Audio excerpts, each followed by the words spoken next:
আজকে আমি একটা বড় টগর ফুলের গাছ লাগাবো, যেটা আমি কলম করেছি। এই ছোট টবে কিছু মাটি আছে, এই মাটিটাকে প্রথমে আমি এইরকম হালকা করে নিচ্ছি। যেহেতু মাটিটা টাইট আছে তাই একটু হালকা করে নিলে গাছটা তাড়াতাড়ি গ্রো হয়ে যাবে।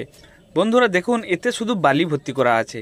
এর থেকে কিছুটা বালি আমি বার করে নেব, আর কিছু দোরসা মাটি এতে আমি দিয়ে দেবো। আপনি চাইলে পুরনো গোবর সার বা কম্পোস্ট মিক্স করতে পারেন, কিন্তু আমি যে দোরসা মাটিটা দিয়েছি এতে আগে থেকে গোবর সার আর কম্পোস্ট মিক্স করা আছে।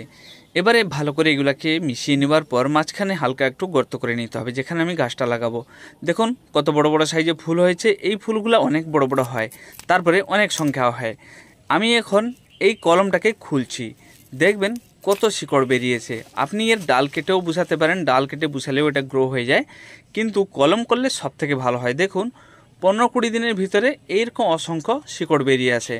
এবারে এইটাকে সেই জায়গায় রেখে লাগিয়ে নিতে হবে।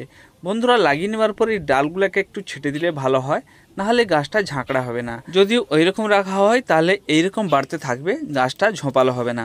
তাই ডালগুলাকে কেটে নিতে হবে। বন্ধুরা বর্ষাকালে সবথেকে ভালো সময় এটাকে রোপণ করার। আপনি ডাল কেটে বুসালেও হয়ে যায়। ডাল কেটে বুসালে অনেক সময় কি হয়, মিস হয়ে যাবার সম্ভাবনা থাকে। তাই কলম করে লাগালে তাড়াতাড়ি গ্রো হয়, তাড়াতাড়ি গাছটা বড় হয়ে যায়, আর গাছে অসংখ্য ফুল ধরে। বন্ধুরা ভিডিওটা কেমন লাগলো কমেন্ট করে অবশ্যই জানাবেন। ভালো লেগে থাকলে লাইক শেয়ার সাবস্ক্রাইব অবশ্যই করে